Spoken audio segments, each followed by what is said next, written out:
Depuis le début des hostilités en terre ukrainienne, la Russie ne s'est jamais trompée d'adversaire. Elle a toujours pointé du doigt les Ouïsa. Et d'ailleurs, depuis les premières heures, c'est-à-dire depuis que le conflit a pris cette dimension en 2022, Prigojine avait l'habitude de dire qu'il y avait des ricains qui étaient en Ukraine et qui combattaient aux côtés des soldats ukrainiens. D'ailleurs, un jour, si j'ai bonne mémoire, nous avons vu sur France 24 où les Russes ont présenté 2 vétérans ricains qui ont été faits prisonniers. Et les responsables russes demandaient à ce que l'administration Biden reconnaisse ces 2 vétérans ricains pour qu'ils bénéficient ce traitement de prisonniers de guerre dans ce cadre-là. Et après cela, nous avons constaté aussi la présence de certains soldats américains qui ont été démasqués, même sur les plateaux de télévision, n'est-ce pas, de LCI, de BFM TV et tant d'autres, parce qu'ils n'avaient plus d'arguments pour cacher cela. Ils disaient que c'était des experts, mesdames et messieurs. Or, en réalité, c'était des gens qui combattaient. Puisque cela a duré longtemps dans l'ombre, et que les Ouïsa sont à terre actuellement face à l'armée russe en Ukraine, ils veulent dorénavant officialiser la présence des ricains américains en Ukraine.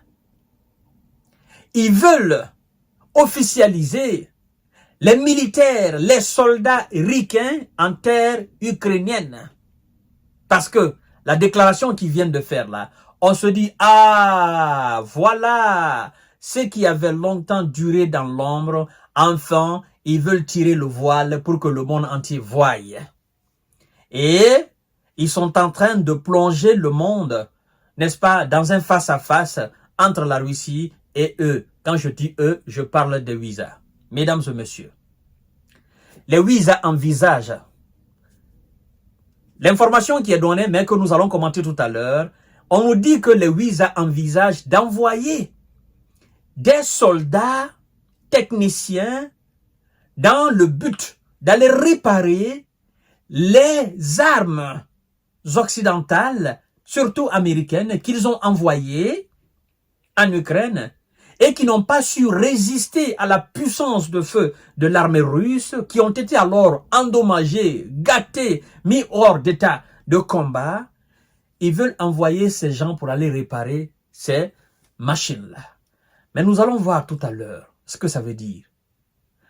Chères dames, chers messieurs, chères demoiselles, avant tout, recevez mes salutations les plus amicales. Je suis très heureux de vous savoir nombreuses et nombreux sur ma plateforme YouTube qui est Kanté J Visionnaire le vrai. Je vous invite alors à continuer d'activer la cloche de notification après naturellement avoir vous abonner sur ma plateforme YouTube parce que je ne voudrais pas que vous sautiez sur une de mes émissions. Je voudrais que vous ayez, n'est-ce pas, la notification en temps réel qui vous dit Kanté J Visionnaire Fama, le vrai, vient de poster une nouvelle vidéo. Pour cela, je vous invite à vous abonner et d'activer la cloche de notification davantage, mesdames et messieurs. Je vous invite également à vous abonner sur mes différentes pages Facebook. Nous avons J Visionnaire et puis nous avons Infomonde. Mesdames et messieurs, installez-vous confortablement parce que l'heure est grave. Les Ouïsa envisagent d'envoyer des ricains en Ukraine pour accélérer la réparation des armes, selon CNN. Je vous ai dit, je ne vous donnerai pas une information fausse. Je ne fomenterai pas une information. Je ne manipulerai pas une information. Je vous donnerai les informations réelles, concrètes, avec de sources sûres. On nous apprend, mesdames et messieurs, partagez la vidéo si ce n'est pas encore fait, s'il vous plaît, partagez la vidéo.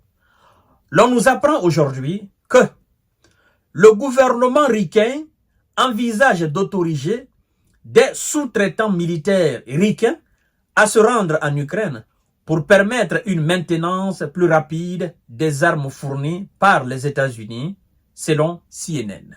On continue l'information. Les équipements militaires ricains endommagés doivent actuellement être transportés vers des pays de l'OTAN, comme la Roumanie ou la Pologne, pour être réparés. Et cela prend du temps. De son côté, M. Zelensky a annoncé s'être rendu mercredi dans une ville de la région orientale de Donetsk, proche d'une zone particulièrement difficile du front, pour encourager ses troupes. Ce n'est pas ce qui nous regarde. Ce qui nous regarde, parce que si lui veut, il n'a qu'à aller jusqu'en Crimée. Il n'a qu'à aller jusqu'à Sébastopol. Il n'a qu'à aller jusqu'à Kharkiv. Peu importe. Cela ne change rien dans la situation sur le terrain. Parce que lui, il ne constitue pas un ange. D'accord? Un ange qui viendrait du ciel et qui va tout capoter sur le terrain, qui va chasser les Russes. Donc, ses voyages dans ces coins, ça ne change absolument rien. D'accord? Il n'a qu'à continuer ses errances. Ce qui nous intéresse ici, c'est ce qu'envisagent les Wizards. Ah, il s'approche du but. Parce que le but, c'est de mettre en face les soldats ricains aux soldats russes. C'est ce qui est le but. C'est ça. Toute cette marmaille, c'est ça. Parce que M. Macron, lui, nous disait que rien n'était exclu. D'accord? Qu'ils allaient envoyer des instructeurs. M. Macron nous a parlé d'instructeurs. Les Européens nous ont parlé d'instructeurs. Les ricains aujourd'hui nous disent que ce sont des techniciens qui viendraient pour réparer les équipements militaires ricains, n'est-ce pas, endommagés. Chères dames, chers messieurs, chères demoiselles, un soldat technicien ricain qui vient en Ukraine pour réparer un équipement militaire, est-il un combattant sur le front ou pas? Naturellement, il est un militaire actif sur le terrain. Parce qu'il répare une arme dont on va se servir pour tirer des Russes. Vous comprenez ce que je dis là? Il répare des chars qui seront utilisés contre les soldats russes. Et donc, ces gens seront... Parce qu'il faut que je vous dise la vérité. Moi, je ne vous cache absolument rien. Ces gens seront, comme les Russes disent, des cibles privilégiées de l'armée russe. Vous comprenez? C'est la même chose qu'ils ont dit à M. Macron. Pour dire, ceux que vous appelez des instructeurs, que vous voulez envoyer en Ukraine, pour nous, ce sont des militaires français et nous allons les appeler des mercenaires. Et donc, ils seront considérés comme des cibles privilégiées de notre armée. Personne ne sera épargné. Et donc, ces gens, puisqu'ils disent que les matériels militaires, les équipements là, américains sur le terrain endommagés, qu'ils envoient en Pologne et en Roumanie pour être réparés afin de renvoyer encore en Ukraine, puisqu'ils disent que ça prend du temps, ils veulent maintenant envoyer leurs propres militaires sur le terrain, aller réparer ça sur le terrain et permettre, n'est-ce pas, aux Ukrainiens d'aller de l'avant. Les Russes ne sont pas dupes. Ils ne sont pas dupes. Ils savent déjà que les militaires ricains sont sur le terrain. Donc cette déclaration dire nous voulons envoyer, ils sont déjà, les Russes savent que ces gars-là sont déjà sur le terrain. Est-ce que les Russes sont bêtes? Ils ne sont pas bêtes.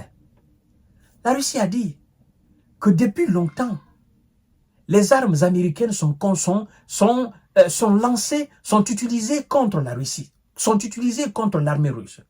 Et la Russie a dit que ce n'est pas des militaires ukrainiens qui utilisent ces armes. Ce sont des militaires américains.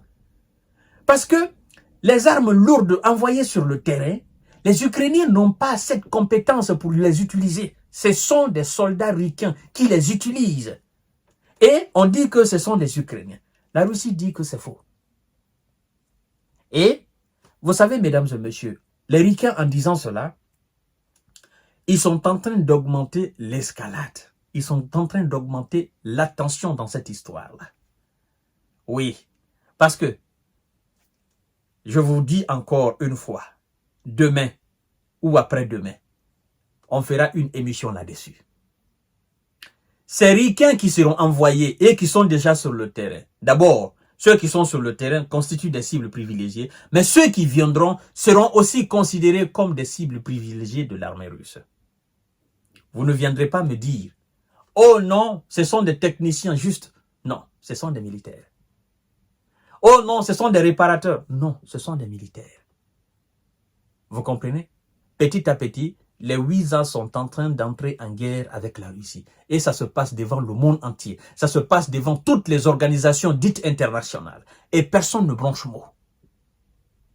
Quand ça va péter, mesdames et messieurs, c'est que l'on ne souhaite pas. Quand ça va péter, il n'y aura plus d'institutions internationales. Ça sera la création d'un nouveau monde.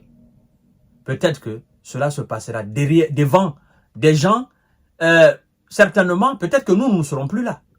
On ne souhaite pas. On ne souhaite pas que ça arrive. Mais si on ne met pas fin à cette situation qui est en train de prendre une proportion démesurée, laissez-moi vous dire que ça va arriver, mesdames et messieurs. On ne va pas passer le temps à dire ça va pas arriver, ça va pas arriver. Or, nous sommes en train de créer les conditions pour que ça arrive. Chères dames, chers messieurs, chères demoiselles. C'était mon analyse par rapport à la déclaration des Ouïzas d'envoyer des soldats américains sur le terrain, soi-disant réparateurs des équipements militaires américains qui vont permettre aux Ukrainiens, n'est-ce pas, d'aller face à l'armée russe. Et des techniciens qui pourront aussi utiliser, n'est-ce pas, des appareils pour lancer des missiles contre la Russie. Faisons très attention. À tout à l'heure pour notre série d'informations de décortiquage. Partagez la vidéo dans tous les groupes possibles. Continuez à vous abonner sur ma chaîne YouTube quand j'y viens le vrai. Merci beaucoup.